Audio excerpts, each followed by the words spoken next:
Demasiado tiempo ha pasado sin temas, coyunturas y personajes abordados con profundidad, sin temor y sin concesiones. Por eso las preguntas son, ahora, ¿a quemarropa? Un espacio con Carlos Vera, hoy y cada vez que esté a punto de vencernos del miedo.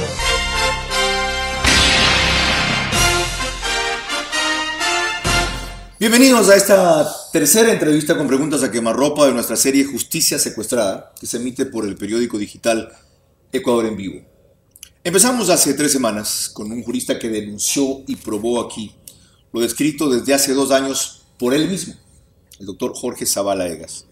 Y lo hizo con estas palabras que quiero referir textualmente. En el Ecuador, el tema de la independencia de los jueces, consignada en letras constitucionales, como es natural, no guarda congruencia con las que componen el himno del gobernante totalitario. El plan está concretado y el operativo de aniquilación de la independencia e imparcialidad judiciales se encuentra consumándose. Fin de la cita. Ese plan afecta vidas, familias, libertades, personas. Con una de esas personas, víctima, hablamos en la segunda entrevista de esta serie, la viuda del general Gabela, asesinado sin que den hasta ahora con los autores intelectuales de ese crimen, ni se revela un informe listo desde noviembre del 2003, ordenado por el propio jefe de Estado a un comité interinstitucional, por supuesto, del Estado mismo, como investigación adicional. Seguir armando este rompecabezas de la justicia secuestrada en el Ecuador, principal arma de persecución, intimidación, chantaje y control, pero además de impunidad últimamente, para proteger a sus protagonistas y aliados. Exige presentar, a mi juicio, el testimonio de un juez destituido. Lo fue por el Consejo de la Judicatura, y según él, claramente, por no fallar a favor del Estado, concretamente del SRI, en un asunto en el cual el Estado, a su juicio, no tenía razón, sino una empresa privada, el OCP, la constructora del oleoducto largamente reclamado en el Ecuador, el oleoducto de crudos privados. De crudos pesados, gracias. El doctor José Swing Nauro fue el primer juez de la Corte Nacional, y hasta ahora, según entiendo, el único, destituido por el Consejo de la Judicatura que preside Gustavo Yalc, el ex ministro de Justicia, el ex secretario en Carondelet, sí, ese que salió corriendo de al lado del presidente del 30S, cuando otros amigos se quedaron junto a él para defenderlo y protegerlo frente al ataque de los policías, como hizo, por ejemplo, Francisco de la Torre. Ese, de quien supe cuando estaba en el BID y financiábamos un plan que se llamaba Pro Justicia junto con el Banco Mundial, gracias al impulso de Carlos Solórzano, en esa época presidente de la Corte. Ese. Doctor José Swing, gracias y bienvenido. A usted, muchas gracias. Empecemos de una manera distinta. Preséntese. ¿Quién es usted? ¿Cuál ha sido su trayectoria judicial? ¿Y cómo logró ser nombrado mediante concurso juez de la Corte Nacional de Justicia? Muchas gracias. Mire, yo soy un profesional de derecho con más de 20 años de ejercicio. Mi vida ha sido dedicada exclusivamente a trabajar dentro de temas vinculados con lo que es el quehacer judicial y el quehacer legal. He estado vinculado con proyectos de cooperación internacional, en temas de desarrollo local, en temas de modernización del Estado, de reforma del Estado, de descentralización. He estado vinculado también con la academia, con las universidades, tanto en pregrado como en posgrado, en algunas temáticas que tengo entendido que son de mi especialidad, que son de mi ¿Qué lo animó a meterse al concurso? Bueno, coyunturalmente yo fui designado en la Corte de Transición con juez del doctor Genaro Guiguren. ¿Designado por quién? Por la Corte. En aquel entonces estaba en periodo de transición, se aplicaba la ley de la función judicial, no el código, y con la sentencia que expidió la Corte Constitucional se había acordado que sea la propia Corte la que designe con jueces, la que designe... ¿Corte que presidía quién? Que presidía José Vicente Troya. La famosa Corte que se autoprorrogó. No. La corte, esta es la Corte Nacional de Justicia, la que se autoprorrogó o se autodenominó Corte, Corte Constitucional, es el Tribunal Constitucional. Ok. Está clara la diferencia para quienes no la tengan. ¿Y? Entonces yo accedí, me principalicé luego de la renuncia del doctor Genaro Eguiguren y estuve actuando como juez titularizado en el periodo de transición. En ese periodo de transición se inició el proceso de convocatoria a la selección de jueces de la Corte Nacional y con algunos colegas de la Corte mismo habíamos pensado en la posibilidad de acceder, habida cuenta que siempre teníamos la posibilidad de que, independientemente de que existiera un control político de quiénes van y quiénes no van, siempre había un margen de poder ingresar quienes no teníamos ni afiliación política, ni militancia, ni ningún padrinazo. ¿Y usted fue de esos? Yo considero que he sido de uno de esos y el resultado está ahí. ¿Por qué le parece que había un margen? Consideramos de buena fe que cualquier circunstancia de esta naturaleza hay un control político por un medio y también hay un margen de posibilidad de dar en su caso cierta flexibilidad. ¿Cuánto sacó por la entrevista, por ejemplo, en el concurso? ¿Cuánto le pusieron? La entrevista me pusieron 7.5. Ya, mientras otros tuvieron 10, tuvieron 9 y más. Y evidentemente lo que usted sacó en las otras pruebas contrapesó Desde el 2.5 que le quitaron en la entrevista. Desde luego, porque si es que yo hubiera tenido una puntuación menor en las otras 3 fases, es probablemente que no me bajaban la puntuación en la entrevista y no ingresaba. Entonces se probó su hipótesis. A pesar de no tener padrinazgo político ni carrera política, si mis méritos académicos son suficientes, voy a lograr pasar. Exactamente, y eso es lo que ocurrió. Yo estaba dentro del concurso en las 3 fases en 4º lugar. ¿En qué puesto quedó? En 6º. ¿Ya de cuántos? De los 21 que ingresamos a la Corte. Ok. Hasta ahí cómo llegó.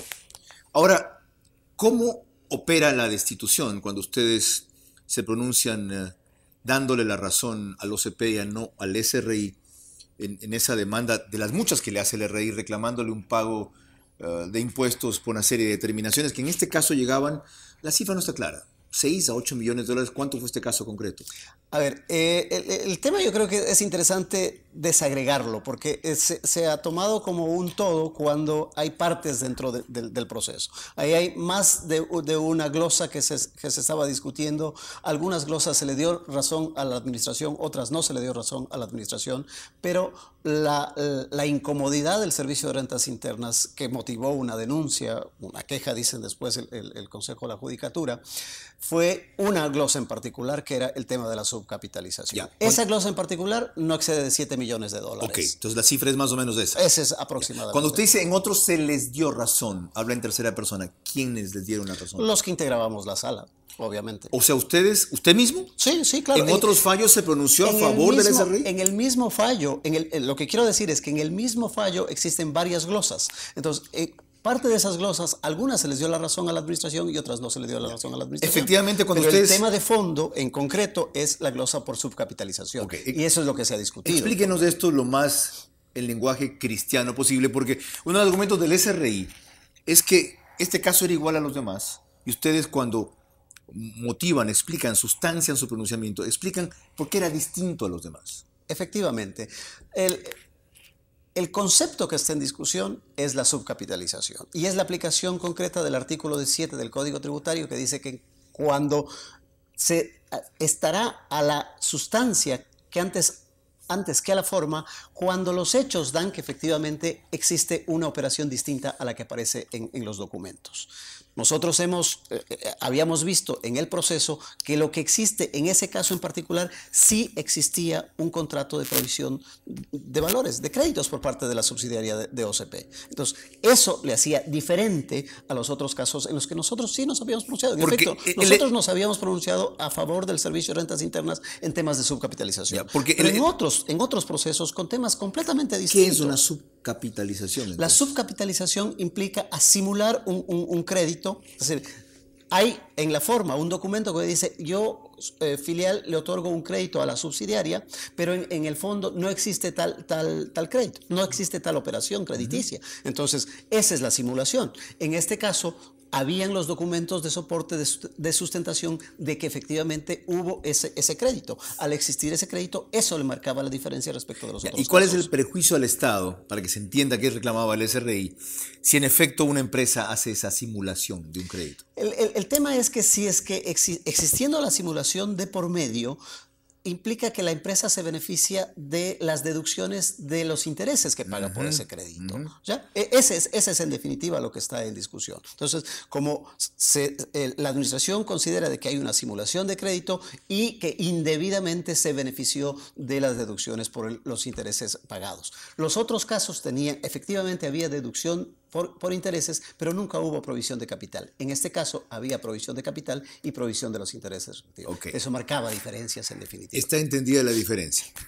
Ya. Pero aún así, aún el caso de que ustedes estuvieron equivocados, ¿tiene el Consejo de la Judicatura la atribución de destituirlos como los destituyó? Hicieron que no motivaron ese fallo, primero, y segundo, que cometen un error inexcusable. Para quienes no están familiarizados con esto, primero, error inexcusable es el pretexto que están encontrando con frecuencia para votar a más de un juez cuando no falla a favor del Estado.